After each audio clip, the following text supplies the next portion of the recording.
Papuri sa Diyos. Magandang hapon sa iyo, kaibigan. Narito ang tinapay at gabay ng buhay para sa iyo.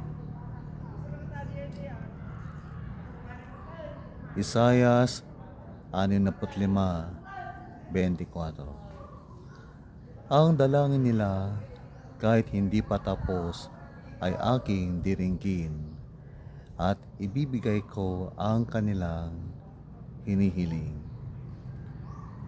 Nais ko pong ulitin ang aking binasa. Ang dalangin nila kahit hindi pa tapos ay aking diringgin at ibibigay ko ang kanilang hinihiling. Alam mo ba, kaibigan, na kanina lang ay aking naranasan ang bersikulong ito.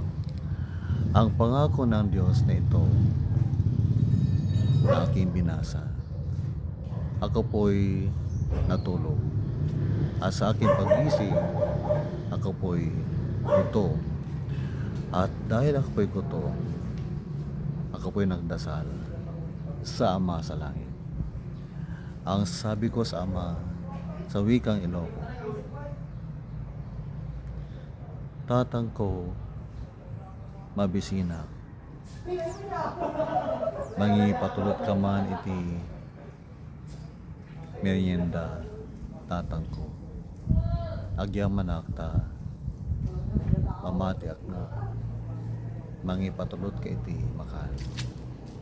Tinagan Jesus. Amen. Sa wikang Pilipino ay ito naman. Ama ko,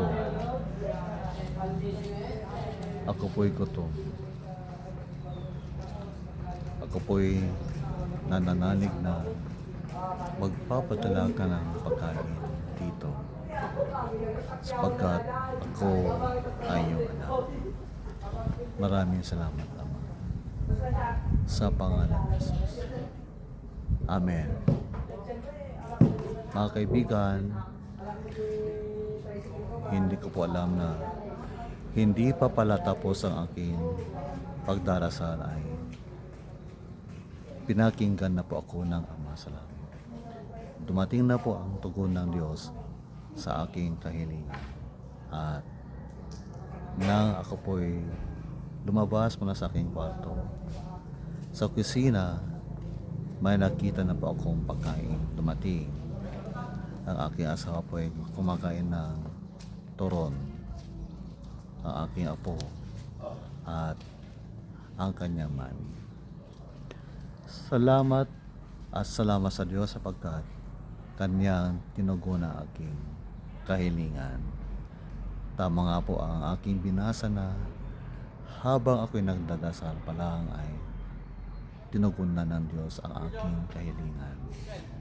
Ngunit hindi natin mararanasan ang pangako ng Diyos na ito kung tayo po'y merong kasalanan.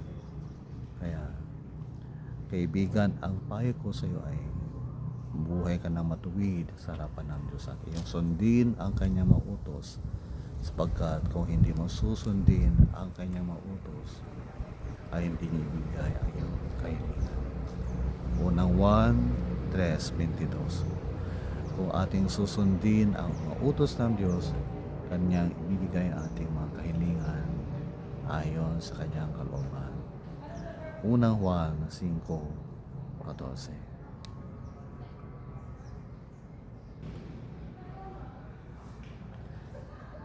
Magandang hapon muli.